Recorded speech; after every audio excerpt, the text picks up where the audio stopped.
we may begin straight away into the main purpose of today's press conference, which is to hear from the Special Rapporteur. And with that, I'd like to turn over the floor to him. Thank you, Ms. Wan Hee Lee, for your kind words of introduction. Good afternoon to you all. I would like to thank you very much for coming to meet with me this afternoon.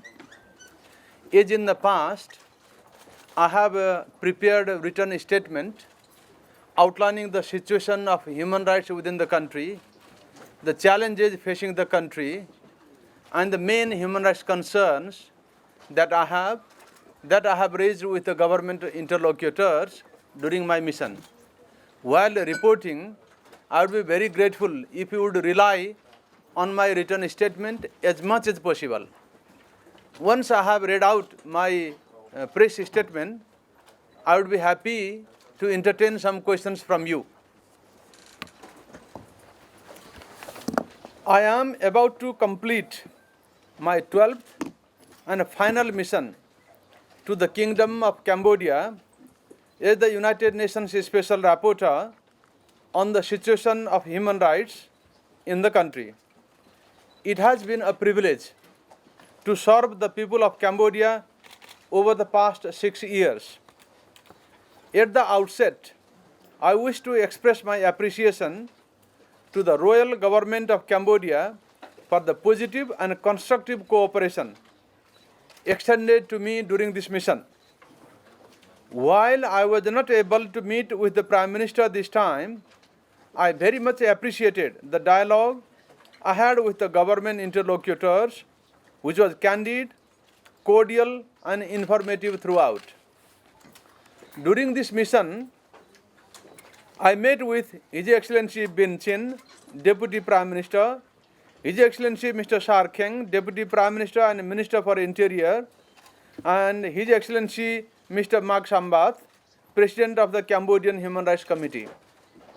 I also met at the National Assembly with the leaders of the minority party, including His Excellency Mr. Samrensi and His Excellency Mr. Khem Sokha. As with all my previous missions, I also interacted with a broad range of stakeholders, including ordinary citizens, youth groups, trade unions, disabled people's organizations, and other civil society organizations, as well as the President of the Bar Association, the President of and members of the Cambodian Chamber of Commerce, and members of the international community, including development partners and the United Nations country team. I conducted site visits to Bangkok Lake and Boraikela and also received a number of individual and group petitions coming from as far as Priha Bihar to bring their cases to my attention. In all of my interactions, I have been humbled by the welcome and appreciation that I have received for my work from the people of Cambodia. I was appointed by the United Nations Human Rights Council in March 2009, and by April this year, I will have had the privilege of serving as the Special Rapporteur on the situation of human rights in Cambodia for the maximum term of 6 years. Over this time, I submitted 5 substantive reports to the Human Rights Council, each with a thorough analysis of the situation of human rights at each juncture, and taking a macro approach with particular focus on judicial, parliamentary, electoral, and land reform. Each of my reports came with a series of recommendations designed to assist the government with its reform agenda and the process of democratization in the country. It is gratifying to me to report that many of my recommendations have been acted upon and that some others are in the process of being implemented. My latest and final report to the United Nations Human Rights Council, submitted in September 2014, focuses on the independence of state institutions, including the possibility of establishing a national human rights institution in compliance with the Paris principles. In my interactions this week, several interlocutors have asked me to identify key recommendations as I reach the end of my mandate. If I am to choose one recommendation as the sum of all others, it would be that the government should reconsider its aversion to independent institutions. I regret to note, however, that many of the state institutions responsible for upholding people's rights are unfortunately still lacking accountability and transparency needed to command the trust and confidence of the people. Reform has not come to them fast enough, although I recognize noteworthy progress in some select areas. The foundation of the liberal democracy foreseen in the Paris Peace Accords requires a different configuration, whose time I believe has now come in Cambodia. At the foundation of liberal democracy lie the doctrine of separation of powers and the principles of checks and balances. In other words, the institutions of the executive that are responsible for implementing government policy and protecting human rights must be held to their responsibilities by independent institutions responsible for monitoring their performance. This is the critical juncture at which I believe Cambodia now stands. I am keenly aware that my mission took place in the aftermath of the shocking events in Paris. No one, least myself, would dispute the need to combat terrorism. I would stress, however, that in doing so, we must be mindful of the lessons of 9/11. Combating terrorism through blatant disregard for human rights only fuels hatred and extremism. Independent national institutions of oversight are the best guarantees against potential abuse of authority in the fight against terrorism. This is why, early in my mandate, I decided to focus on the state institutions responsible for upholding human rights. I was often asked by government officials and some others why I was recommending the reform of institutions that are not broken. I was told that there was nothing wrong, for instance, with the National Election Committee. Today, the veil has been lifted and the weaknesses exposed. The calls for accountability are stronger now than ever, and I am convinced that they will not diminish.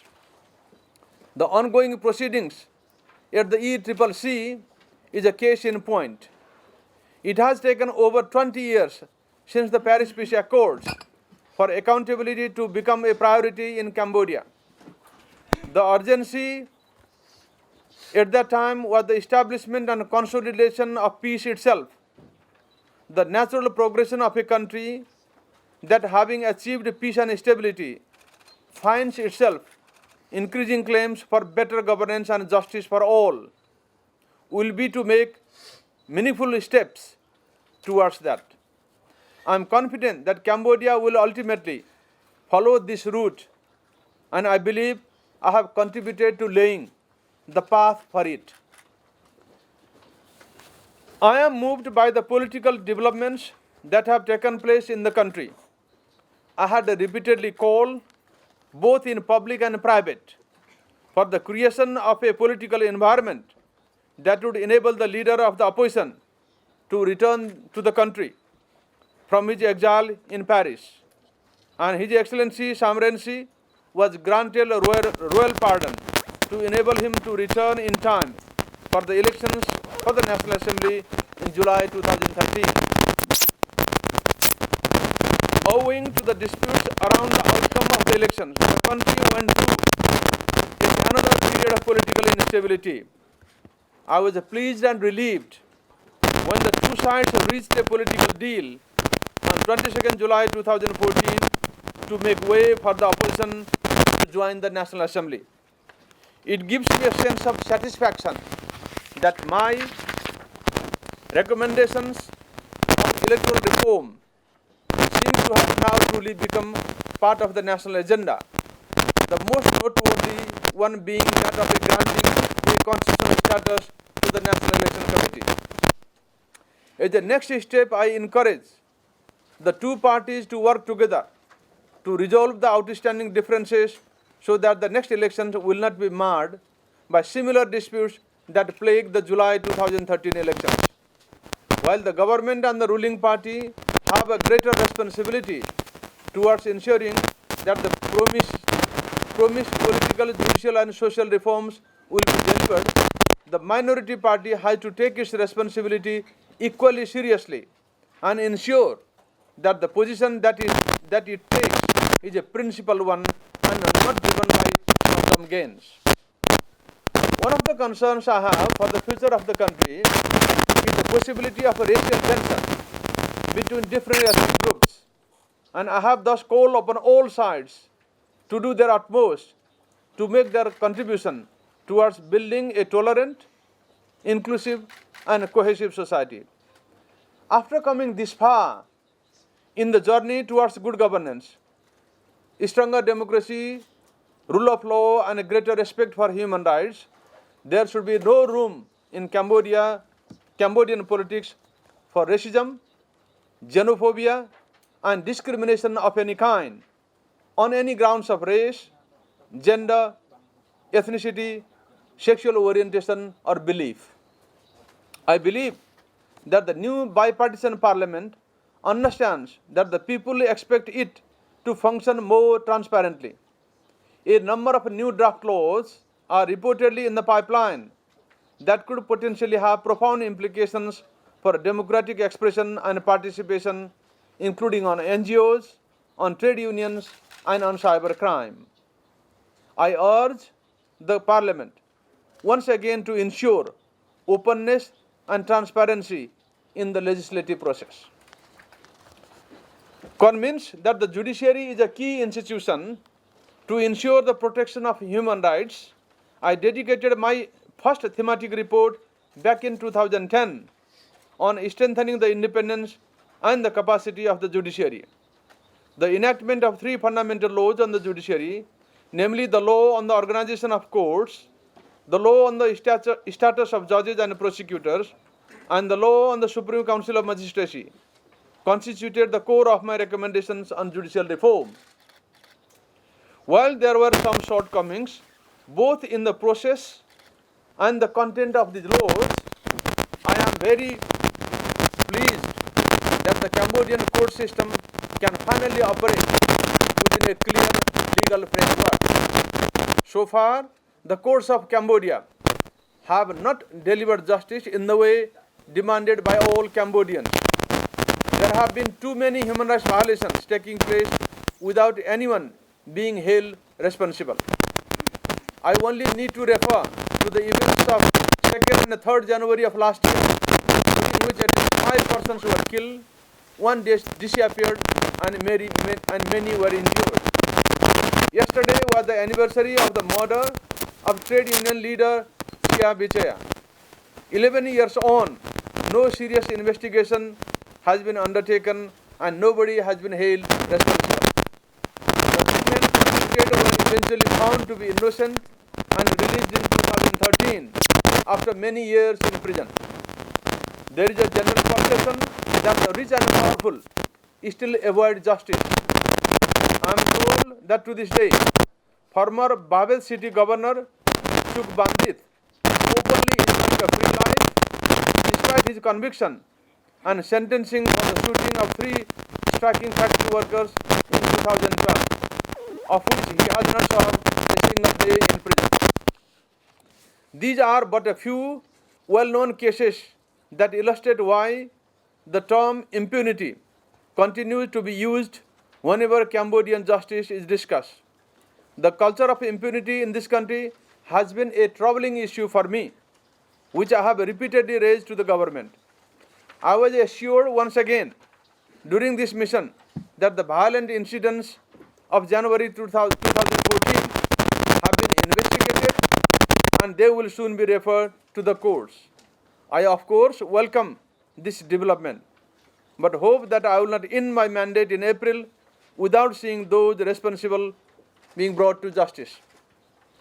I am saddened to see the courts continue to be used as a means to intimidate those perceived to be critical of the government, such as human rights defenders, land activists, journalists, and trade union leaders, as well as members of the opposition. Threats of or the actual prosecution and imprisonment of people, sometimes veiled under the cover of anti-terrorism measures or insurrection, can only be described as judicial harassment. Some of the examples are as follows. Several members of parliament elect from the opposition party were arrested on 15 July 2014. They were repeatedly arrested for incitement and insurrection. In contrast, no investigation has been launched to date to identify those security guards who were seen beating demonstrators.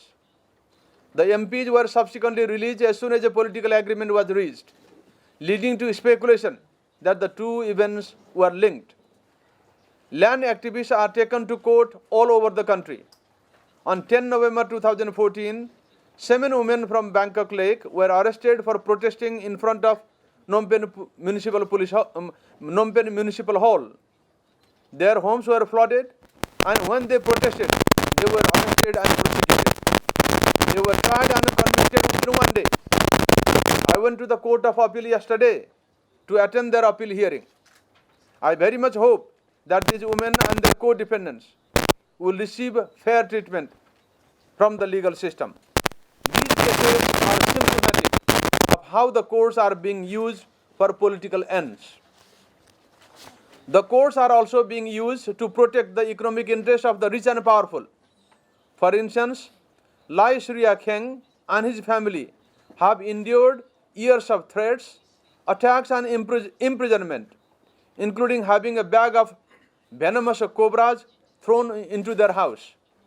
Despite several complaints filed before courts, no action has been taken against the perpetrators.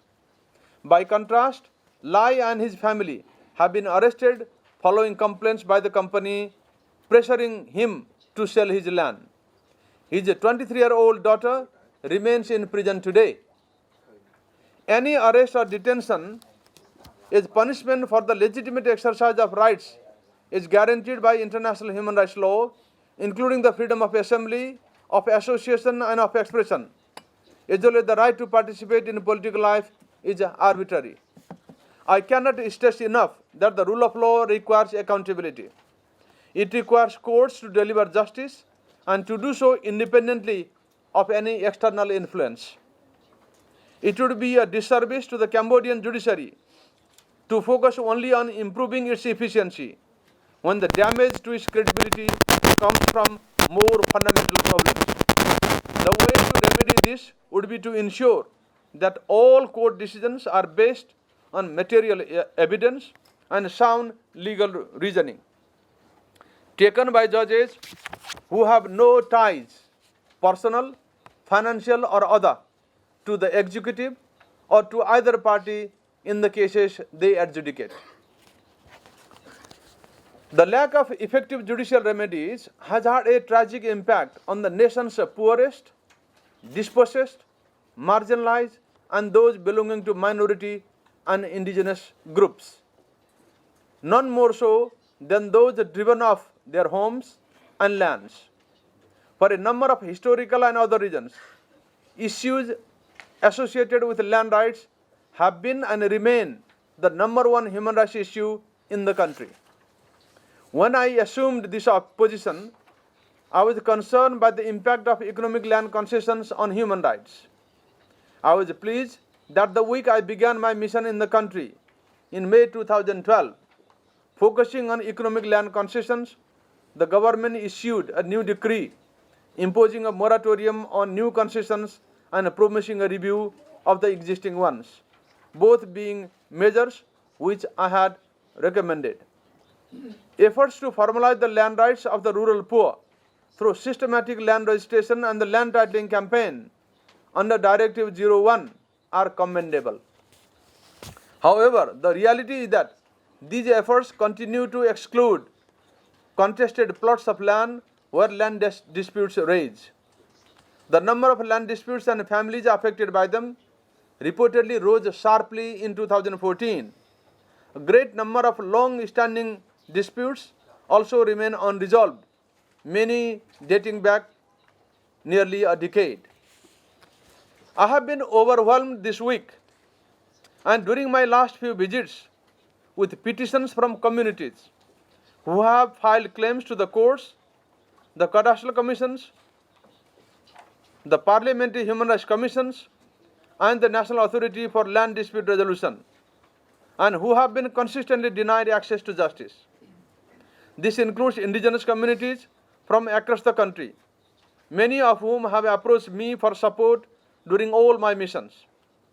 The lack of progress in protecting the land rights of indigenous Binong communities in Busra, Mandulkari province, for example, and the unbridled instances of land grabbing in areas of formerly inhabited by these and other communities threatens to wipe out entire indigenous cultures. The exploitation of the nation's natural resources, its arable land, forests and rivers seem to be benefiting the few and not the many. Private companies cleared contested land, burned down homes, and engaged in illegal logging with immunity from prosecution. Those brave enough to stand up and report on such matters are prosecuted by the very same courts which should be protecting their land and housing rights. The government must step up its efforts to exercise proper oversight of business enterprises developing land or to provide redress for harm done by these private companies.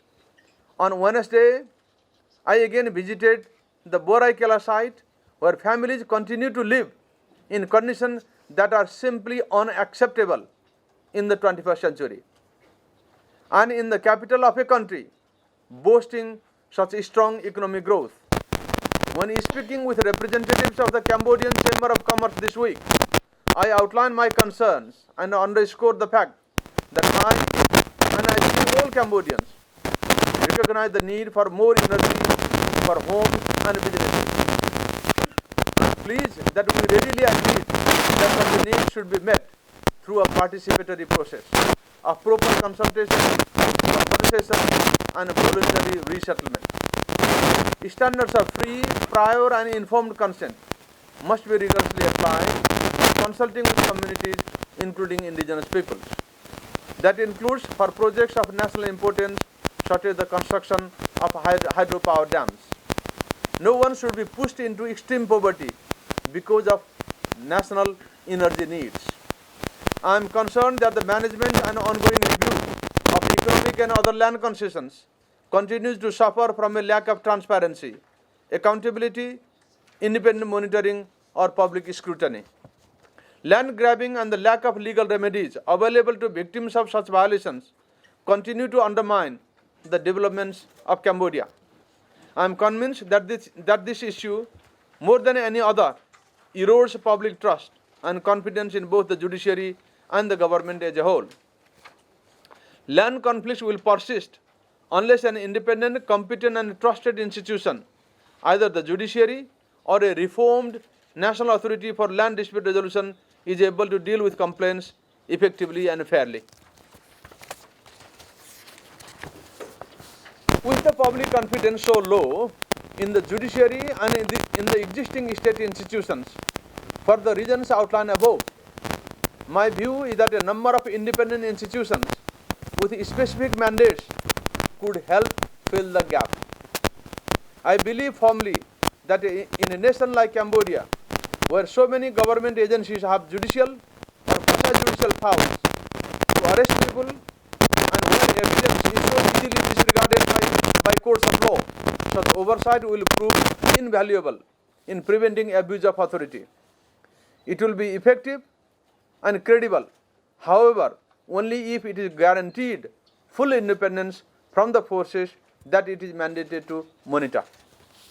In light of the apparent lack of investigations into police actions that exceed the standard norms, including into last year's shootings and many other incidents that have come to my attention, the establishment of an independent police complaints commission would be helpful to restore public trust in the police.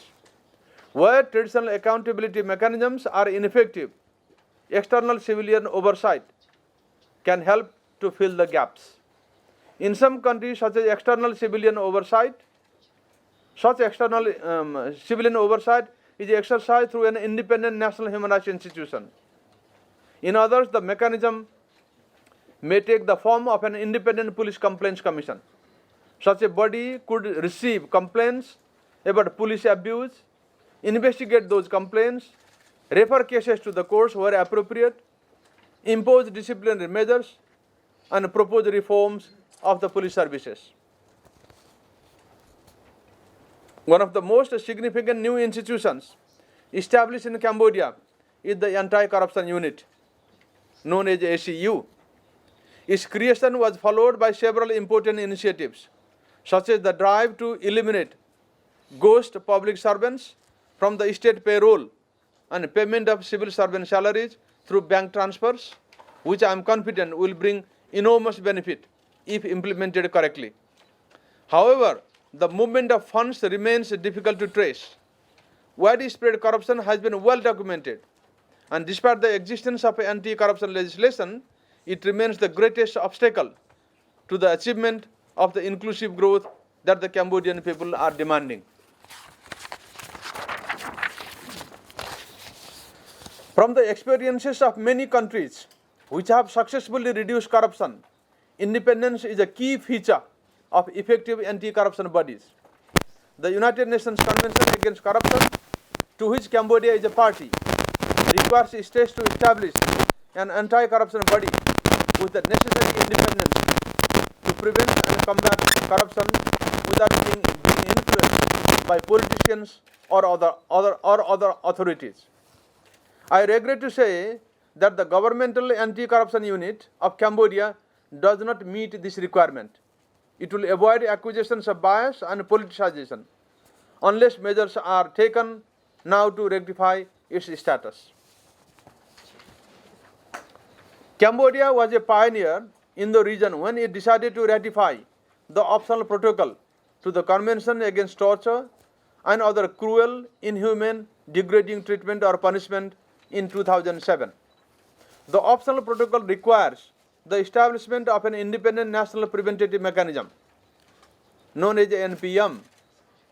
An independent NPM would conduct regular visits to all places of detention, including police stations where allegations of ill treatment remain too frequent. So far, the government has established an intergovernmental mechanism which calls itself an NPM. I underscore in the strongest terms that a victim of torture cannot plausibly be expected to seek justice from the very institution that allowed him or her to be tortured in the first place. I encourage the government to fulfill its voluntarily accepted legal obligation to establish an independent NPM and to seek technical assistance from the Subcommittee on the Prevention of Torture and the OSHR in doing so.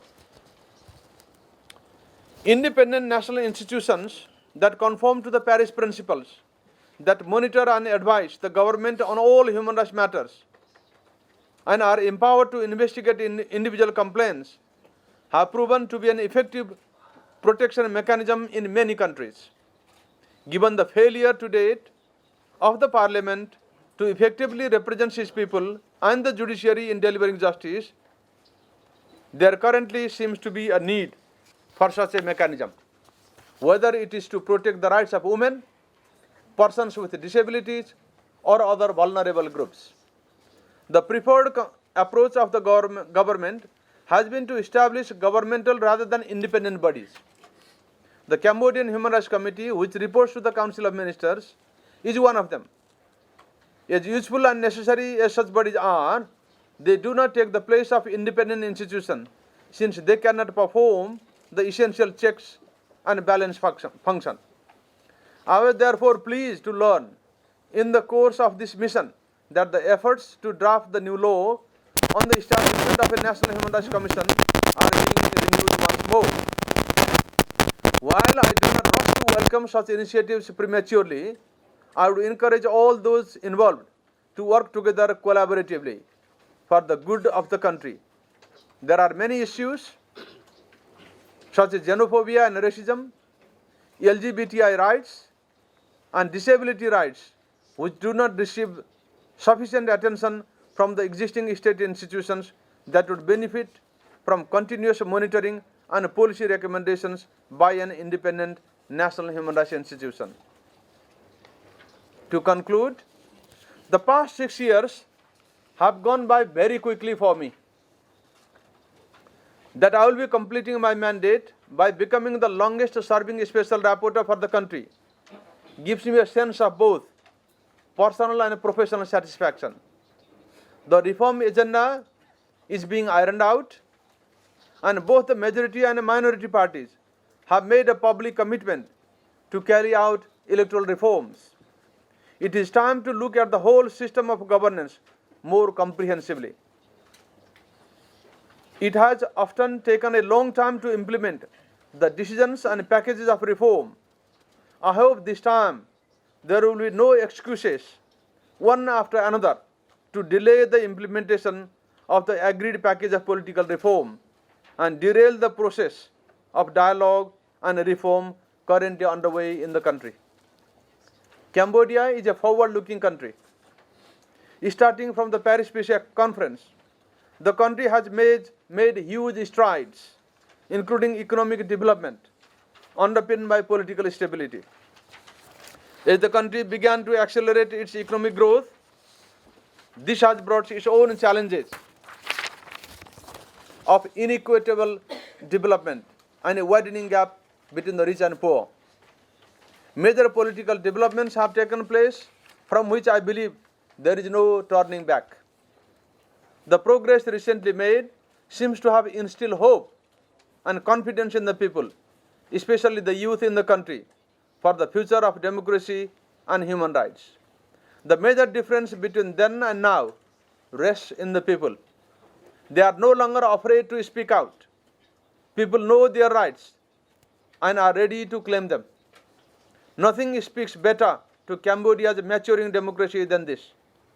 While there is still a considerable way to go towards realizing the vision of a liberal democracy and the objectives set out in the Paris Peace Agreements of 1991, which heralded a new democratic dawn for the country, I conclude my final mission with full confidence that Cambodia will get there. Its vibrant people will ensure it. It has been an honor and a privilege to have been able to make a contribution to the strengthening of the rule of law, democracy and human rights in the country at this historical juncture. With the assurance that I will remain forever a friend of Cambodia, I wish the people of Cambodia all the best in accomplishing these objectives and building a more prosperous, tolerant, cohesive, equitable and fairer society for all in the years to come. And thank you for your attention. Thank you. Thank you.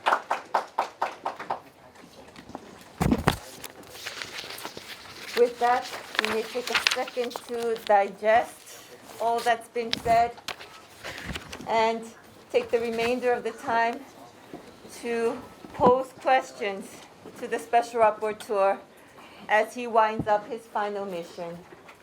And may I see across the room who would be interested in posing a question?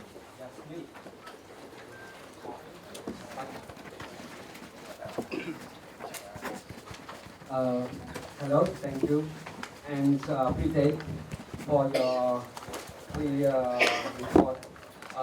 Go straight to the question. During your term and comparing the previous term, is progress or getting worse? The previous term, and are you disappointed that you are unable to meet the Ministry of Justice since it was called on today, and also you are unable to meet the Prime Minister on time. The overall situation has gotten better or worse? I am a person with a positive mindset, an optimistic person. The progress I have seen in this country over the past 6 years, I think the situation is better. Generally speaking, there have been some regressive moves in number of areas, but overall, the picture is better. People are freer to speak their mind. You have seen over the past 1 or 2 years in particular, the people who have come to interact with me, I have interacted with various groups of youth who would not have had the courage to come and see me and discuss openly and frankly the challenges facing the country. So I have been encouraged by the courage the youth and other people have within the country about the situation of human rights within the country. They are taking interest, an active interest, in the good governance of the country, in the issues of human rights, rule of law, and respect for human rights. As I said, some of my recommendations have been implemented. Of course, as we say, the final outcome, the impact will depend on the implementation of the laws enacted.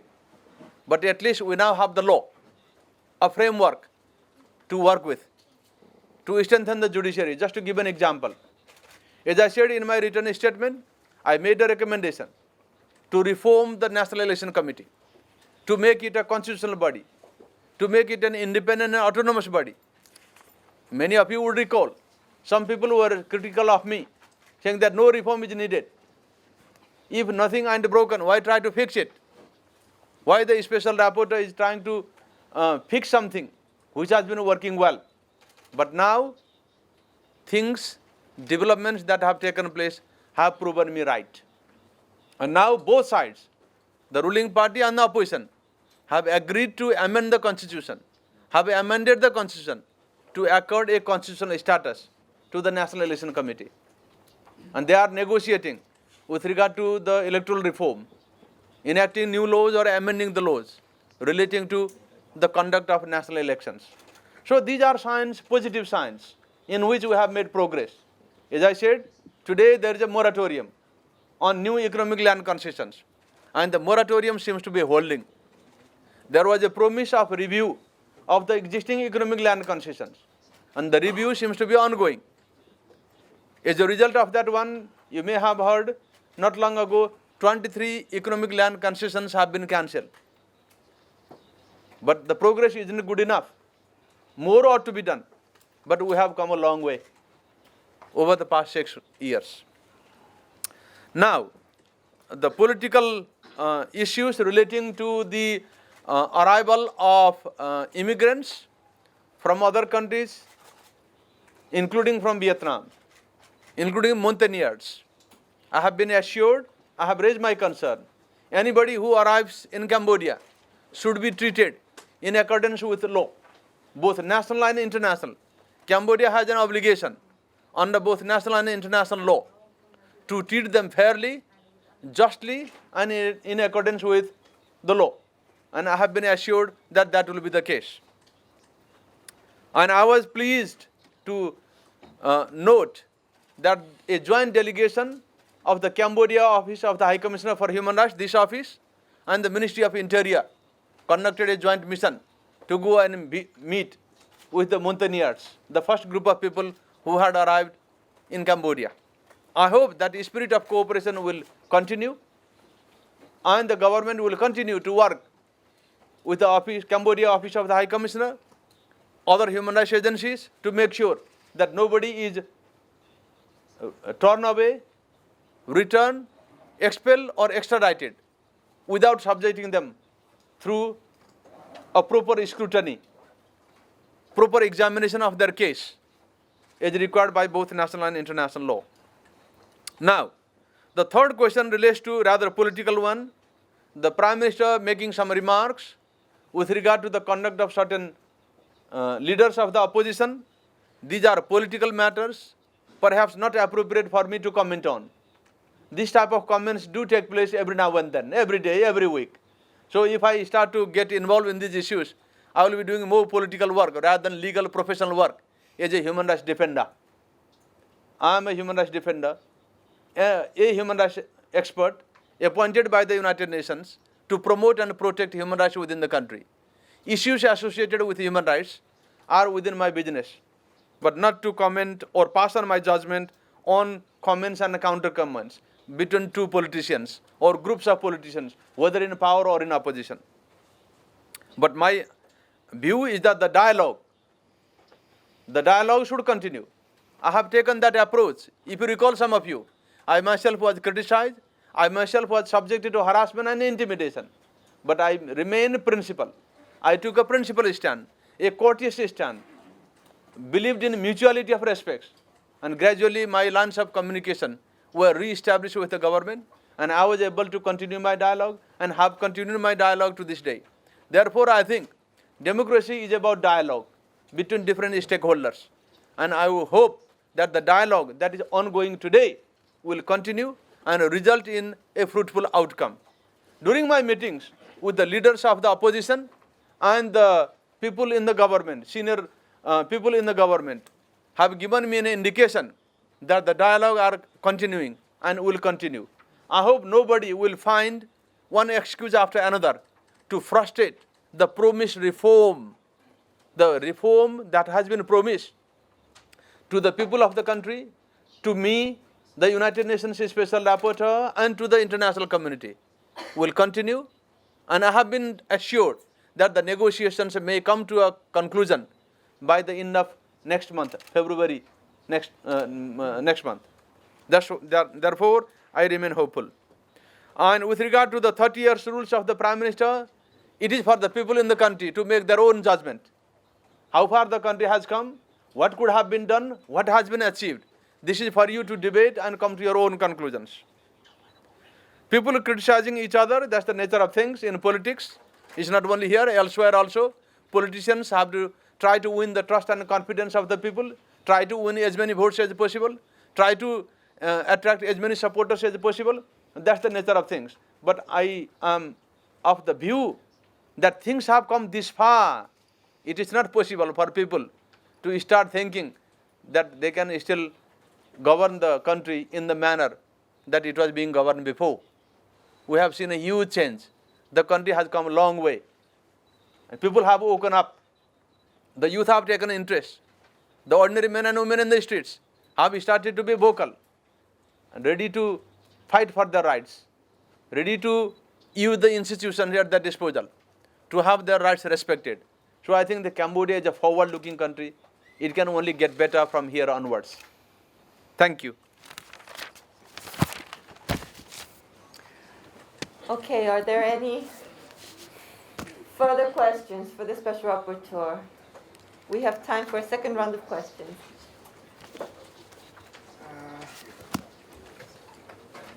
My name is Amir from Radio France International. Have you got any information about your successor?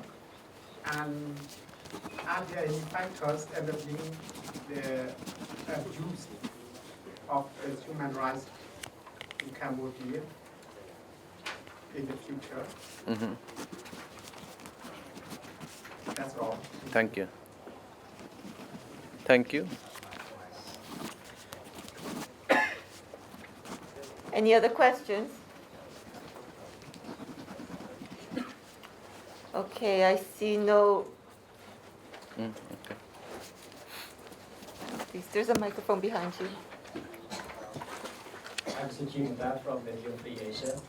As a special reporter to Cambodia, you have been strongly welcomed by civil society, by vulnerable people, by late activists, and also by opposition party. But you are not very much welcomed by some of these ruling party supporters, and sometimes they criticize your work. And now what I want you to tell us your experience and your difficulties as a special reporter to Cambodia for 6 years. And my last question, because most people ask you tough question already, I want to ask silly question. What are your 3 memories about Cambodia?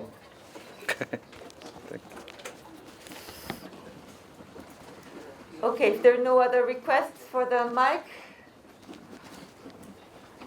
let's hear from the Special Rapporteur. Thank you. Well, first of all, the United Nations is in the process of appointing my successor. The announcement, vacancy announcement was issued globally.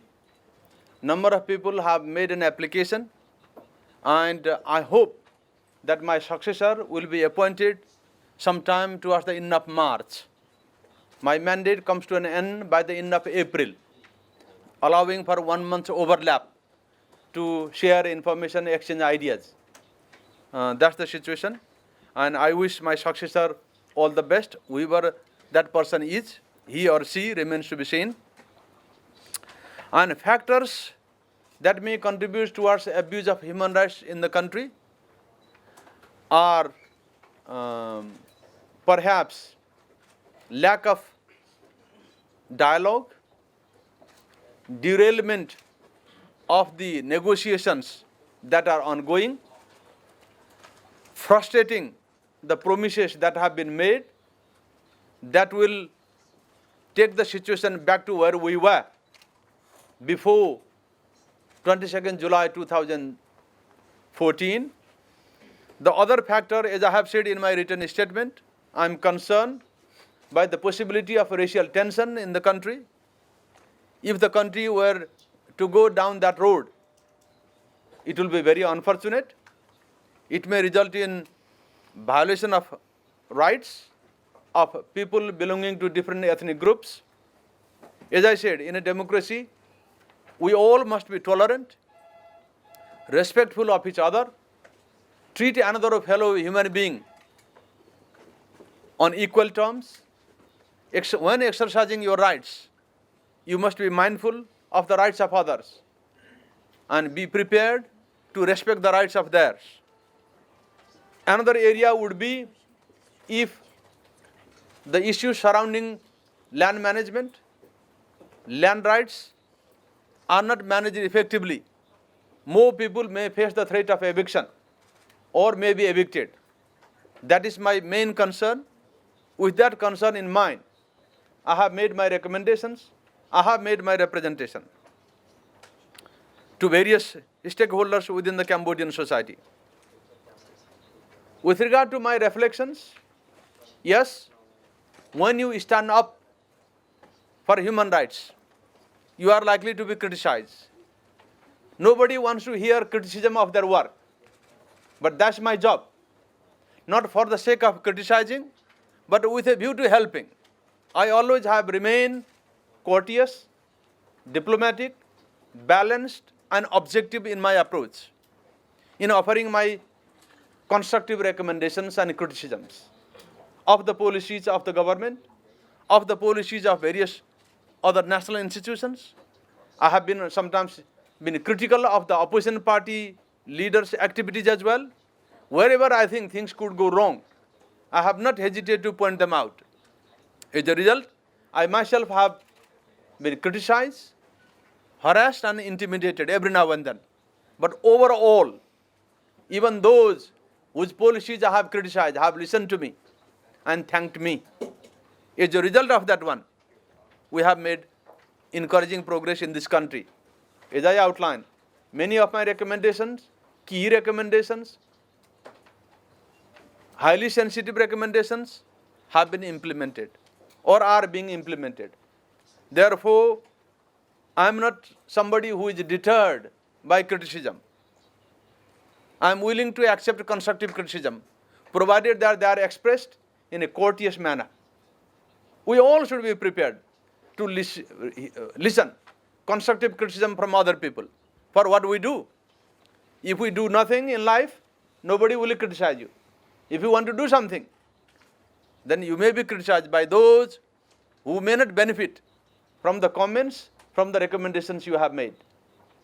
There is always a tension between those who are in favor of reform and those who resist reform. There are lots of people who resist reform. Why they are resisting? Because they are benefiting from the status quo. We should understand that one. Whenever you make recommendation, it will not be universally accepted. It will be accepted by those who have a progressive mindset, who have a liberal attitude to life, who wants to do good things for the country. But there will be people, there are bound to be people here and elsewhere with a conservative mindset. They would not like the idea of reform. And I have encountered them.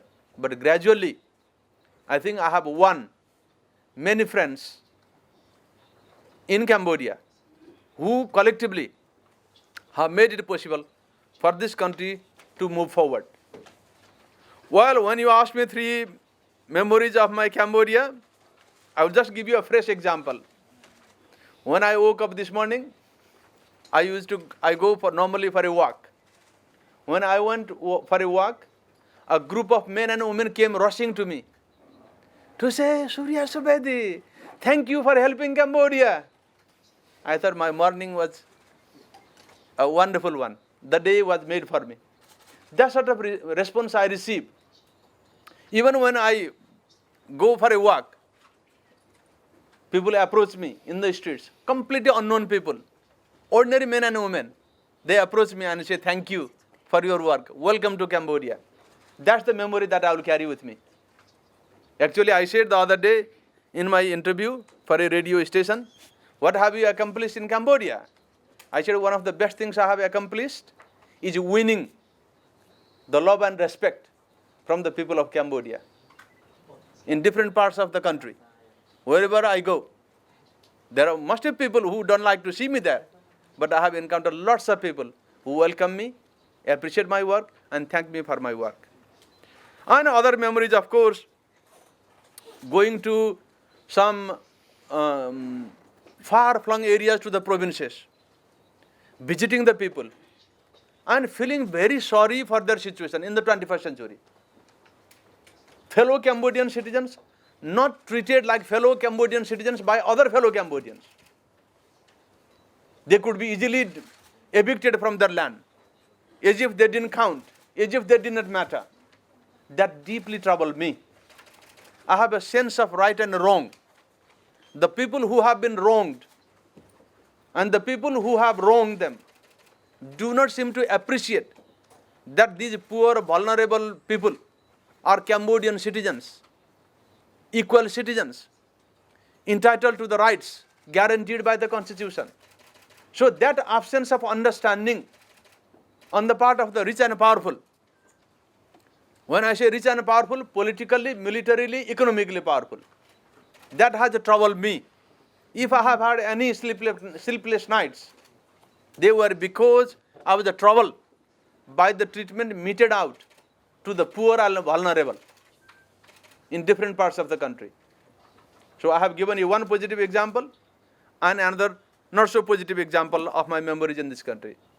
And the third one, as I said in my previous intervention, when there was a group of people, it was we all know in hindsight, some of you are here, especially the Cambodia Daily, expose the background of the people who were protesting against my work. And I said to them, I confronted them, they say, you may not understand the importance of my work, the work I am doing now, but I am sure you will thank me when you are more mature. You will start to thank me in 10 years, 20 years time. But within 10 weeks, people started to thank me for the work I was doing. People started spontaneous, started producing YouTubes and other programs. It went viral in the media in my support. As I said, in one day alone, there were many other email messages. One day alone, I received 352 email messages of support from the people of Cambodia. These are the happy memories that I will be carrying with me, and that's the reward for my work. Thank you.